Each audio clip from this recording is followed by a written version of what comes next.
We all got, we all got bills to pay, and machines are taking over the world. So there's that.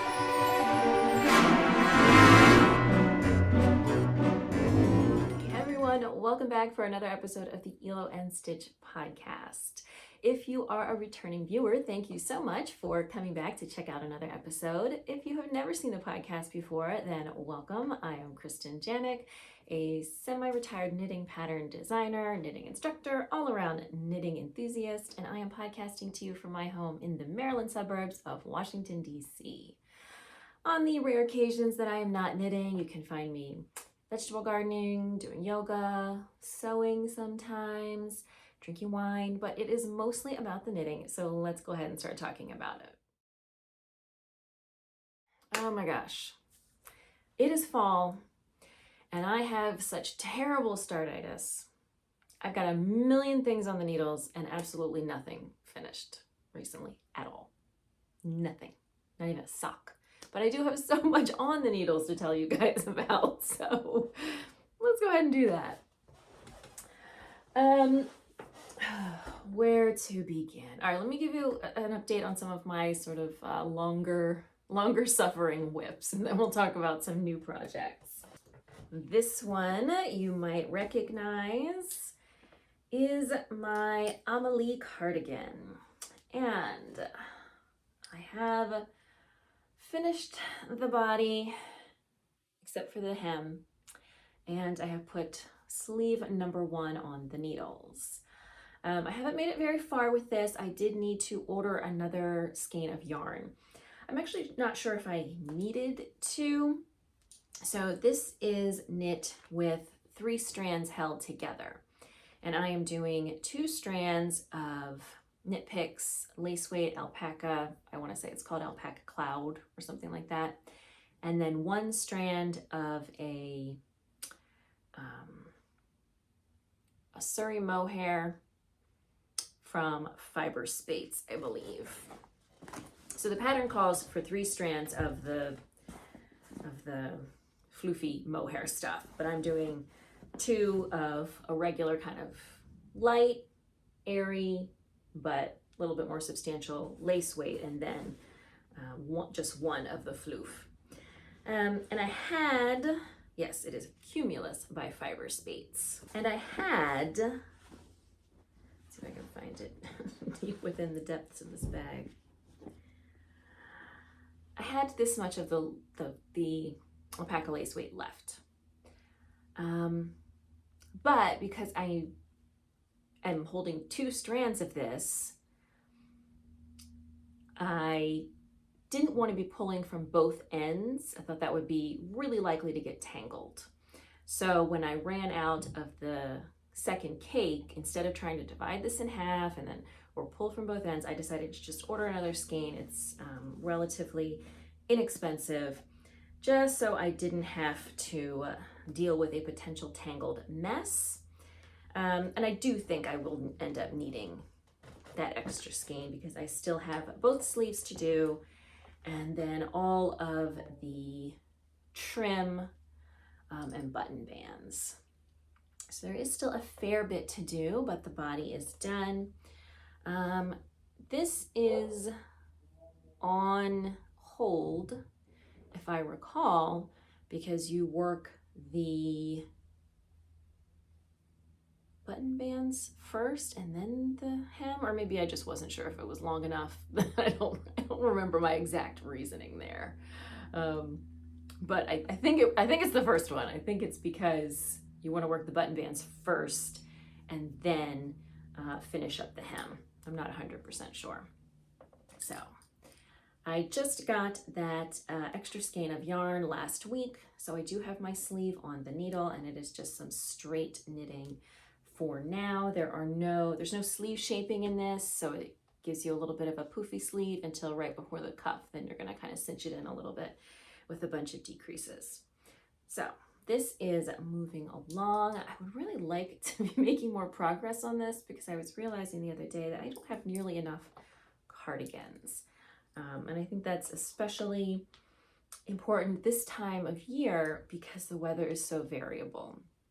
And it's very easy to knit a cardigan or a sweater of some kind in the morning and then not in the afternoon. So this morning, for example, it was about 45 degrees Fahrenheit, but it's going to be almost 80 later today, which is utterly ridiculous, but that's a story for another time. So I really do need more cardigans. But now that I have the extra skein, hopefully I can move along a little more swiftly in this. You can see it is mostly stockinette, so it has some really nice details like this, this shoulder shaping, and it will ultimately, did that focus? Yes, okay. And it will ultimately have some other nice details, some Vickel braids or Latvian braids or whatever you want to call them, lateral braids around the cuffs and things like that, and the button bands. But aside from those very nice details, it is mostly stockinette. So even with the 3 strands of the lace weight on the larger needles, these are US 9, it's not going super fast, just because at least now I'm working in the round, so it is going a little faster. Also, if you watched the video a couple weeks ago featuring our new family member Finnegan, he is now, I guess, almost 4 months old, I guess 3.5 months old, and that trope about cats and especially kittens liking yarn is not a joke. I cannot knit around him. He is immediately on it. I have caught him sleeping in my yarn. So this is all the yarn I'm using for my long-suffering crochet blankets. And he just, multiple times, I have found him curled up in there. So really, it's putting a little bit of a damper on my knitting. I like to knit in the evening when we're watching TV after the kids are in bed. Finnegan is not making that very easy, but hopefully that'll continue to improve as he gets older. Maybe not. Maybe I'll just have to remove him from the premises when the knitting is happening. We'll see. So that's that. Other progress I have made. I have finished the body of my Heirloom jumper. So I just need 2 sleeves for this. I have plenty of yarn left. I do think this may be a little closer fitting than I had originally envisioned. It does obviously still need to be blocked, and this lace panel that's, you really can't see it with in the front here, should open up a bit with blocking.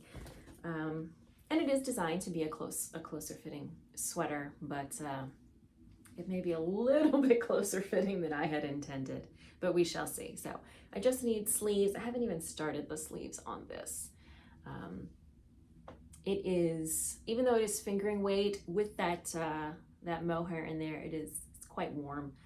And I don't see myself needing a sort of close fitting, very, very warm sweater for at least another month and maybe 2. So I really love the pattern. I'm just not not sure I opted for the right size ultimately, but like I said, once it's blocked, we'll know a little bit more. So that just needs sleeves. But unfortunately for those projects, I seem to have found myself casting on some new projects.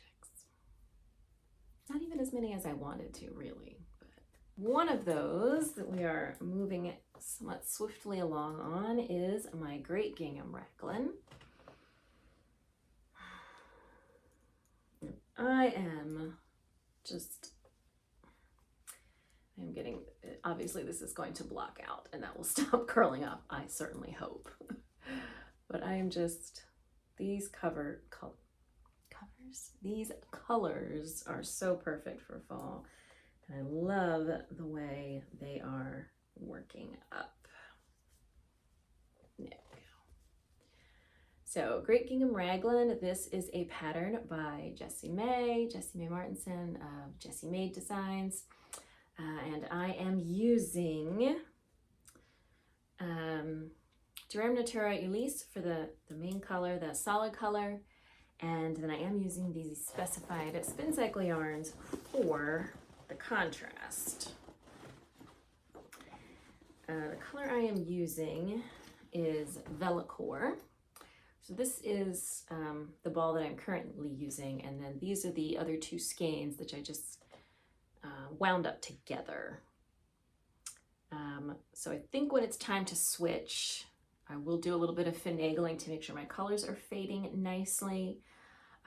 And so I just tied the two skeins together kind of in the middle just to make one big cake, but not necessarily use them tied together like that. I will probably do a little color manipulation just to make sure things work up evenly, especially once we get to the point where I'm working sleeves, and I want to make sure that my sleeves look, you know, they don't have to be exact, but hopefully are going to look more or less the same color.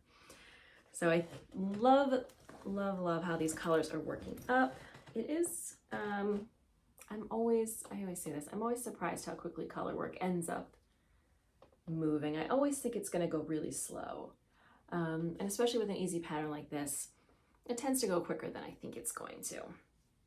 So again, with this, these are both sport weight yarns, but with this stranded, you know, you're getting on the reverse, all these extra strands that are making this a very warm sweater. So am I going to be able to wear this anytime soon? Probably not. Again, it's supposed to be like 80 degrees for the next few days, which, while it's not normally that warm in October,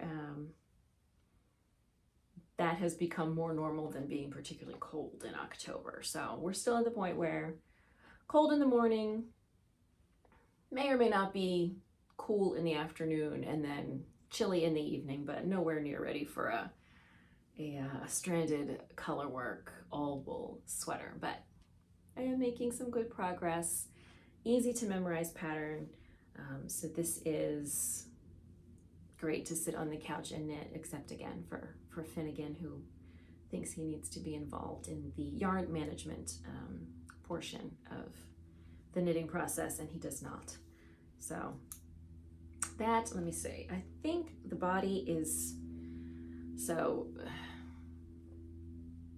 1, 2, that's the repeat. So those 10 rows are the repeats. So I think that the body is 5 repeats before you would join the sleeves. I have not knit the sleeves. I hate knitting the sleeves first. I don't know why. It really annoys me.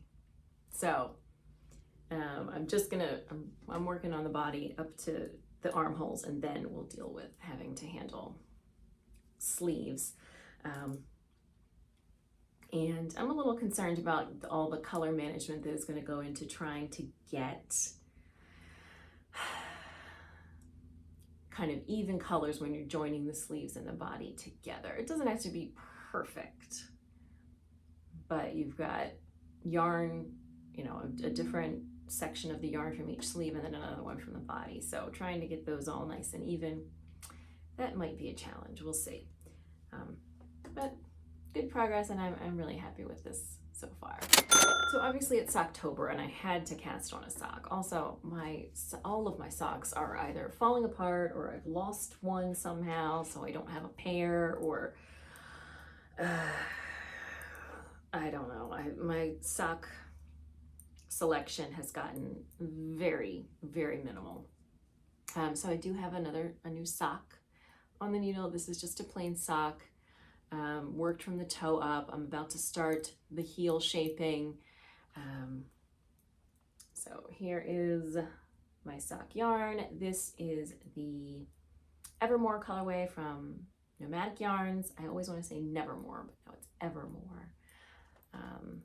And really very fallish, woodsy color here. So I'm really liking this. One thing that was interesting is that for as long, I think, as I have been knitting socks, I have basically always done a 64 stitch sock on a US 1.5 needle. And that has always given me more or less a sock that fits, unless there's some like heavy patterning or, you know, something like that. But that's what I started out with this, and it was just way too big. So this is not a superwash merino. I want to say it's a BFL, so it is a bit, you know, the fabric is a bit denser, even though it's still a fingering weight yarn. So that may be a factor. maybe I just am not knitting as tightly as I used to. So I had knit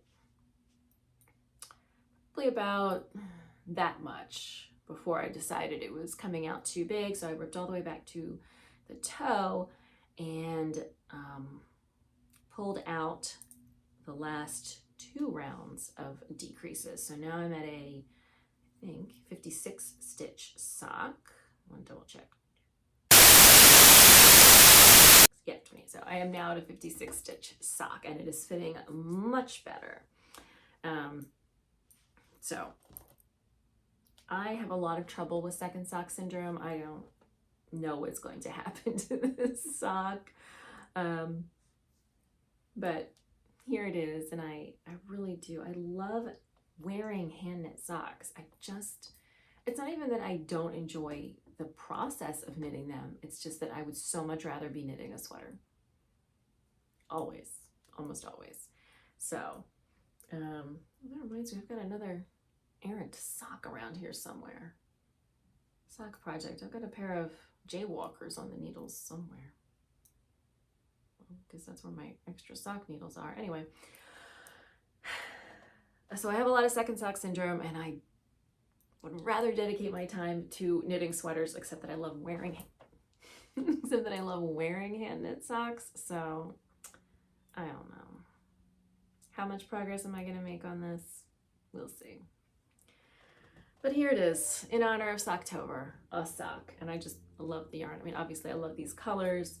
Nomadic Knits has the most beautiful self-striping colorways, but also this is really giving me sort of a nice toothy fabric that I think is going to hold up well in socks. I don't remember the name of the base, but I'm almost certain it's in BFL. Maybe I'll look it up. If I bother to look it up, I'll put it in the box down below. So a sock. And the other thing that I have cast on in honor, it was my birthday a couple weeks ago, and I wanted to start a new birthday project. So I have started my Isle Pullover. So this is a pattern by Brianna Mason. This is a sort of stockinette and ribbing, textury raglan top down pullover. And so far so good. So I have gotten through the short row shaping. Looks like I'm gonna be switching to longer needles soon. I am working this on a US 10, which I don't usually like to work with needles that big, but. And the yarn I am using this is from the Fiber Company, and this is a newer line of theirs called And Make, and this is their Aran Weight yarn. So this colorway is called Soft Love.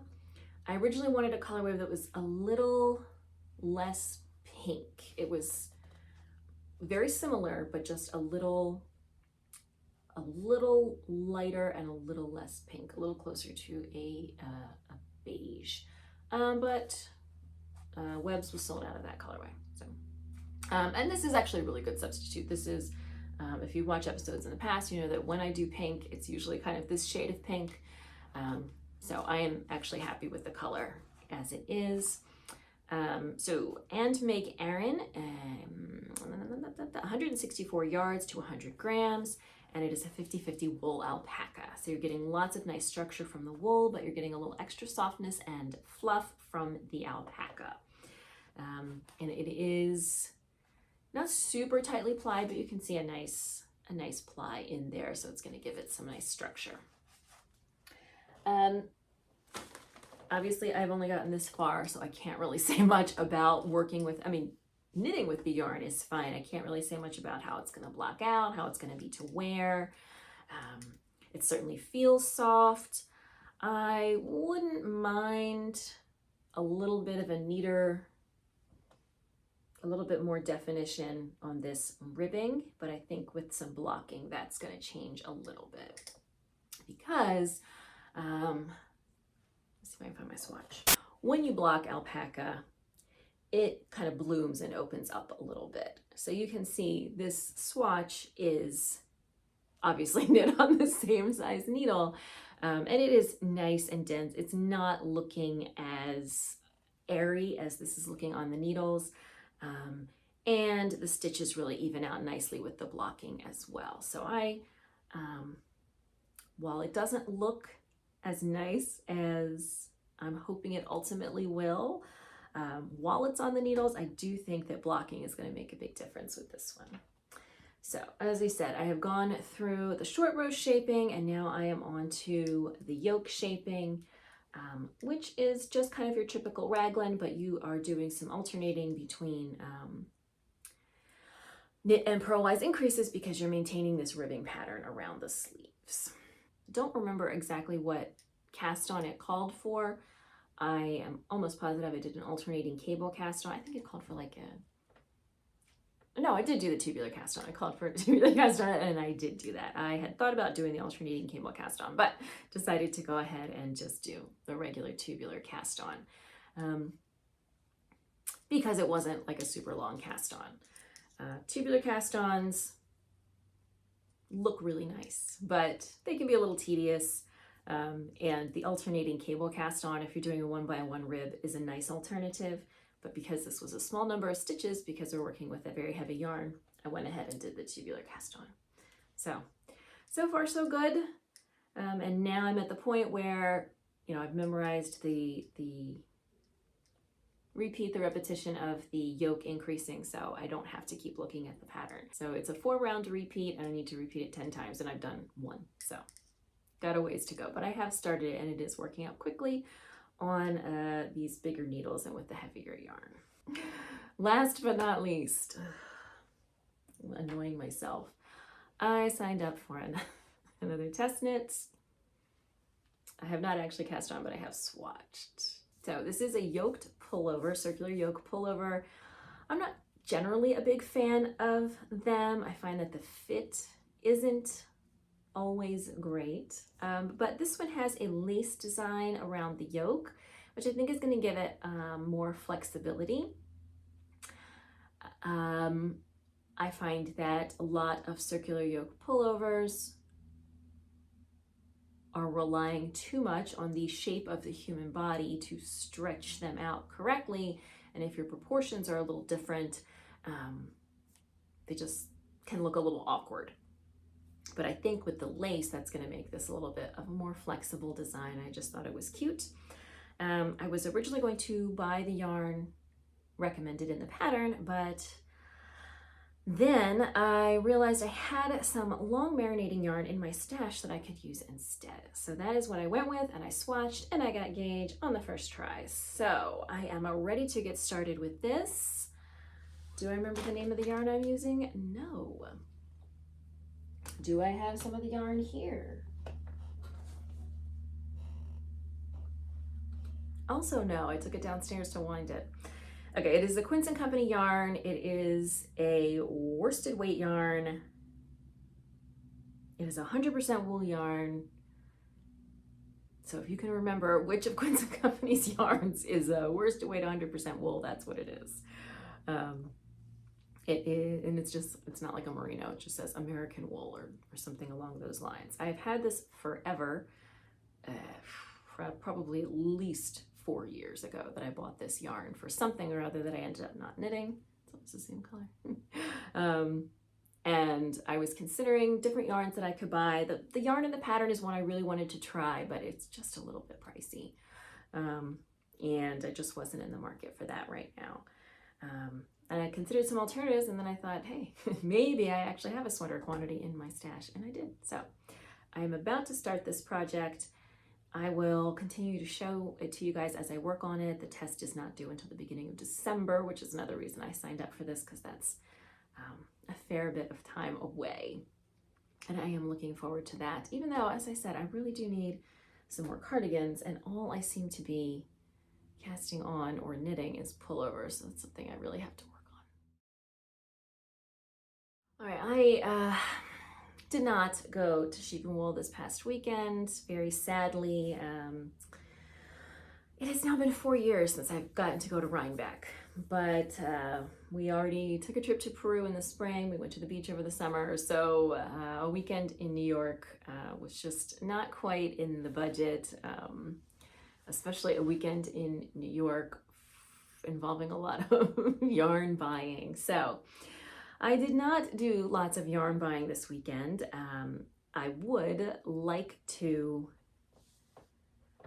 maybe do some, if you have heard anything about Rhinebeck, you'll know that these days a lot of pop-ups, smaller events kind of happen around Rhinebeck, sort of a way to support some indie dyers who it's notoriously difficult to get the opportunity to vent at Rhinebeck.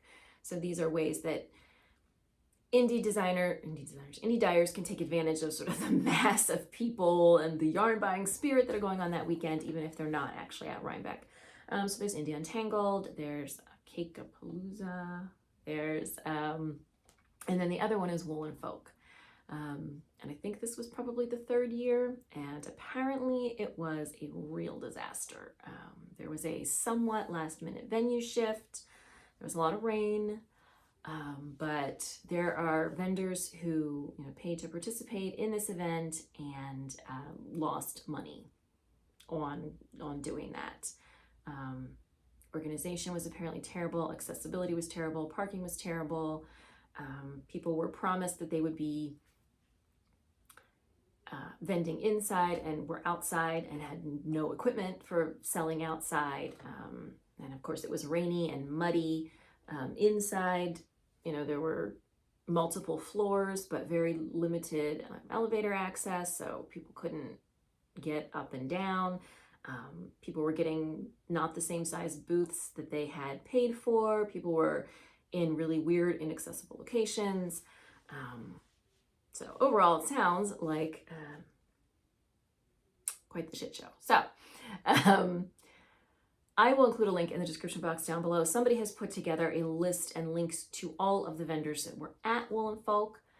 If you would like to support them by checking out some of their merchandise and making some purchases. So that is something I'm possibly going to be doing this week as my own sort of belated birthday gift to myself. We shall see. I don't obviously need any yarn, but I would like to maybe do that. We'll see. There are definitely a few dyers that I've been interested in trying the yarn, so this seems like this would be a good opportunity to do that. But I do have one yarn to show you, which is when I ordered my extra skein of yarn for the Amale cardigan. I wanted to try a new yarn from Nitpick, so I ordered some of this as well. So this is Nitpick's woolen cotton, and the reason I wanted to try this is that, especially with climate change, opportunities to wear a 100% wool sweater are becoming more and more limited here. So I am wearing a 100% wool sweater now because it was 45 degrees this morning, but it is now 70 degrees outside. I don't really need this. I'll probably take it off when I'm done recording. And it's October. So really we're talking about maybe November through February that you're really going to get a lot of daily wear out of 100% wool sweaters. But I knit and I like to knit sweaters and I would like more opportunities to wear them. So I wanted to try a yarn that was maybe a little lighter and would be more appropriate for the kinds of weather that we have in October and April and May, where it is chilly in the morning, or it may be cool during the day, but not really cold enough for a 100% very heavy sweater. So this is their wool cotton. It is, as I recall, 50-50. So 50% merino wool, 50% cotton, and it is a DK weight. And I love this color. So it is not looking quite as, you're not getting quite as much depth here. It's getting a little bit blown out, but this is a really, the depth of this green is gorgeous. And you can see, it's hard for you guys to see. I don't know if I get closer. You get a little bit of like heathering, a little bit of a blue-green that's hiding in there. So I bought enough of this for a sweater. As I said, it's a DK weight yarn. There is a sweater, and it's a cardigan, thank God, in my queue. I want to say it's called Tosca, and I'll put a link below if you want to check it out before I actually start on it, which obviously I have a lot to finish first before I can start another sweater. That I think this is going to be nice for. So a cardigan especially is something that you're able to, you know, on and off easily. So making it in a blended yarn rather than 100% wool is maybe going to even make it more flexible in that way as a layer. So I wanted to check this out. It feels, I'm just holding it in the skein, and it feels a little more cottony than woolly. So I don't know obviously what it's going to be like to actually work with it, especially after blocking and things like that. It doesn't feel like a super rough cotton. It's not, you know, that it's called sugar and cream or whatever that stuff is that you get at like Joann's or Michael's. It's certainly not a scratchy kind of cotton feel. It feels like a soft cotton, but it is giving me a little bit more cotton than wool at this point in the skein. But I am excited to try it out. I'm really happy with how deep this color is. There's a lot of depth to it, and it is really beautiful. So I do have a project in mind. That may change as these things tend to go. But I have added that to my stash, but not completely at random. I do have a project in mind, and I did make sure I bought enough for an actual project. So even if I don't use it for that sweater, I may end up using it for another sweater. And then I have one more yarn that, as it turns out, is kind of the same color.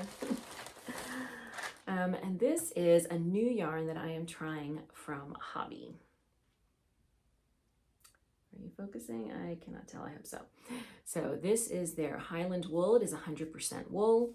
It says it is designed in Denmark, but made with love in Peru. So 100% virgin wool, that's all it says. This is it looks pretty thin, but it says that it's a DK weight yarn. It is still in the ball. I obviously haven't used it yet. I don't really have any commentary on it, other than for a DK weight, it is looking pretty thin, but I don't know obviously how it's going to block, if it's going to fluff up and things along those lines. So we shall see. So it says 50 grams, 191 yards. That's pretty thin for a DK. That's at best a sport. But it does say US 4 to 6 needle. So yeah, it's definitely on the lighter end of what I would consider a DK, if not a sport. But the project that I have this in mind for, it's not super, super important. So my plan for this is to make a scarf. Design a scarf. So we'll see how that works out. More details about this soon, but this is another yarn that I have added to my stash. And again, it's getting a little blown out, but it's a nice rich green. This is a little bit more of a forest. So I'd say this is more of like a mossy, slightly brownish green as compared to the nitpicks. Apparently I'm in a green phase. I don't know. We'll see. But I have added that to my stash as well. But again, I do have actual plans for it. Whether those plans change or not, we shall see. But that is what is padding my stash in this episode.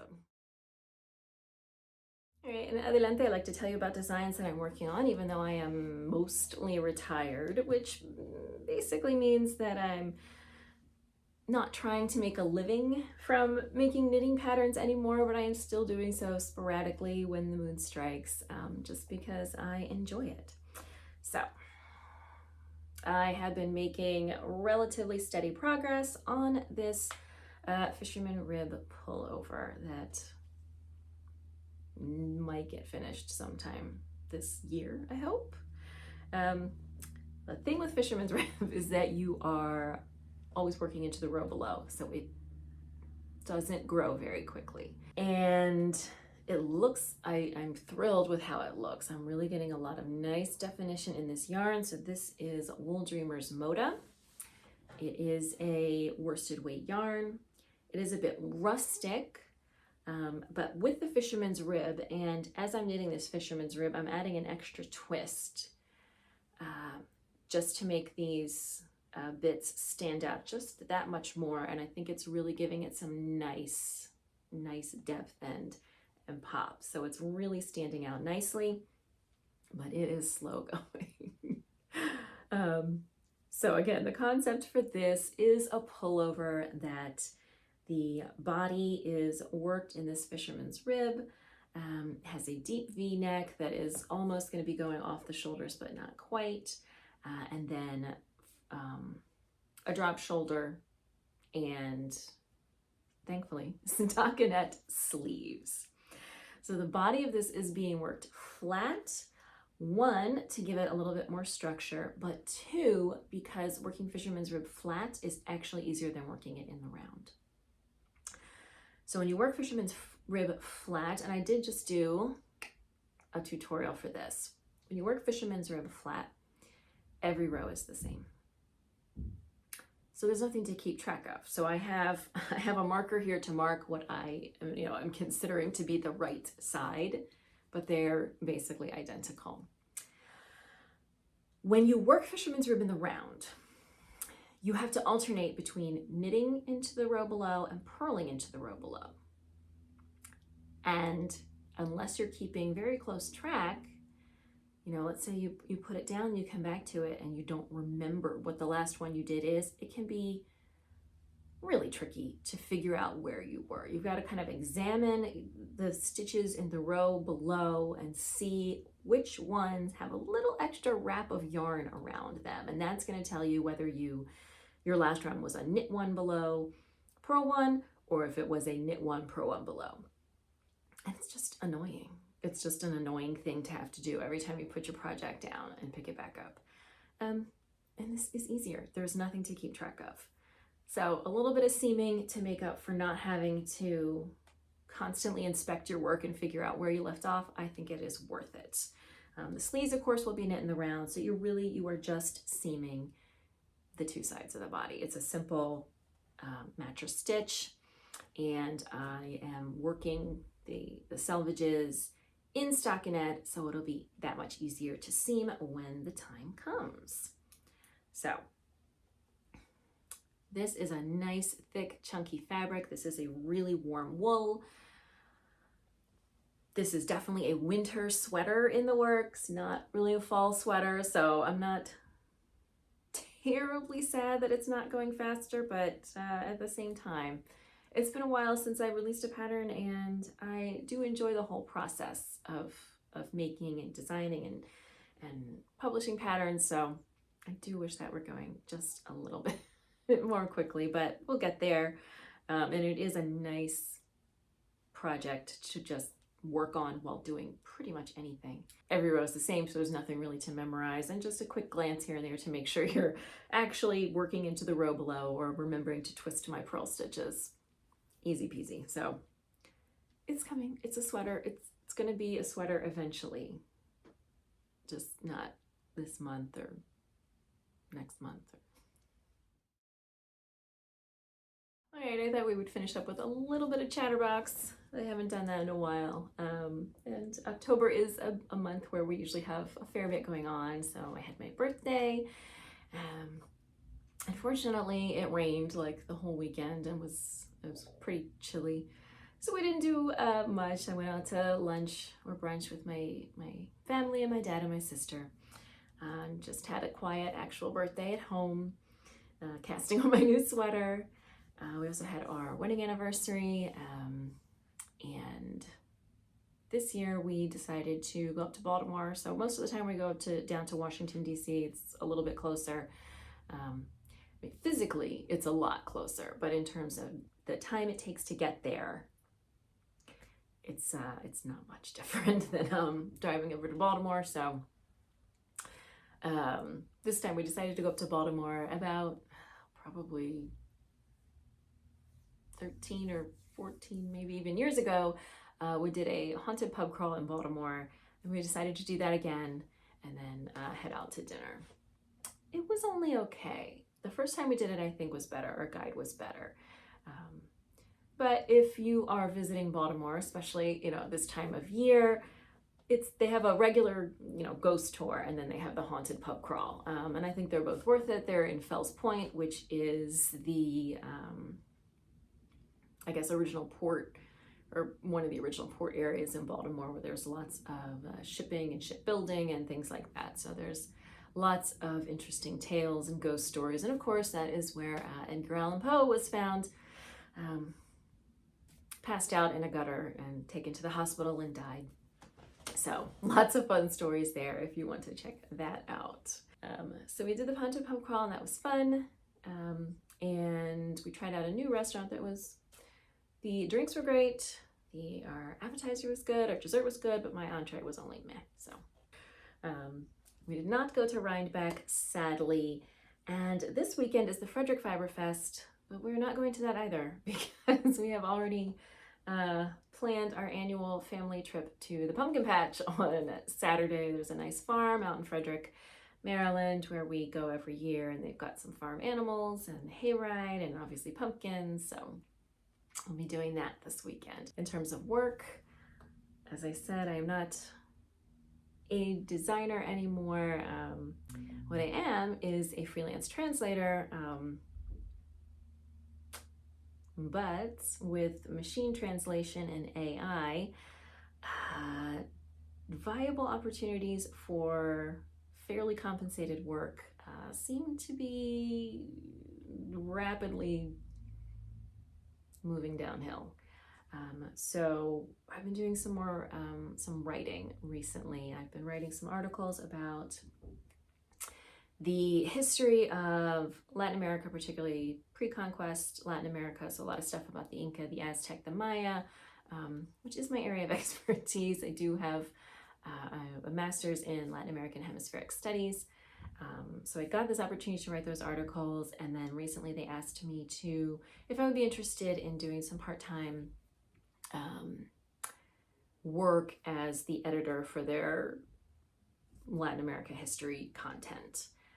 So I am hopefully going to be getting into that. It's very part-time. It's like 10 or 15 hours a week, but it's certainly something to keep me busy, pay some bills. Getting to do some of this writing and now maybe some of the editing is not necessarily where I saw things going, but it's, I think, a good opportunity, and it's interesting, and it's in my field of study. So I also just qualified to monetize my YouTube channel. I don't know how that's going to go. I have not really looked into it a lot, just because I've been busy with some other things this week. It literally just happened like 2 days ago, but I guess I have the correct number of watch hours or enough subscribers or something that I will be able to do that. I don't know what it is going to look like moving forward. So you may see some more ads or things like that, but your support of that will also be greatly appreciated. So we all got bills to pay, and machines are taking over the world. So there's that. And other than that, we are all very excited for Halloween coming up around here. Ollie wants to be a skeleton again. JJ is going to be a baseball player. We are terribly upset that the Orioles got knocked out of the playoffs so early, but he is still going to be a baseball player. I don't know what I'm going to be. I am always a witch, just because it's easy to kind of throw on. I asked Ollie if I could be a skeleton, but he said no, he's going to be the only skeleton. So I guess I got to come up with something else. He did say I could be a black cat if I wanted to. So planning for that, and the holidays are coming, and it may as well just be the New Year. Happy New Year, everybody. Thank you all so much for joining me for this episode of the podcast. I'm sorry Finnegan did not make an appearance this time. I know you all missed him, and I'll try to get him to make an appearance the next time I do a video. Everything that I've talked about, links you'll find in the description box down below. If you enjoyed this video, I hope you will give it a thumbs up. Don't forget to subscribe to the channel. I've got lots of great podcast episodes, tutorials, knitting related vlogs, and all kinds of good knitting stuff here.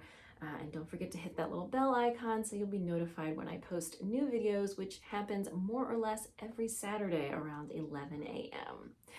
If you are looking for me on social media, you can find me on both Instagram and Ravelry as Media Peruana. Thank you again for checking out this episode, and I will see you soon in another video.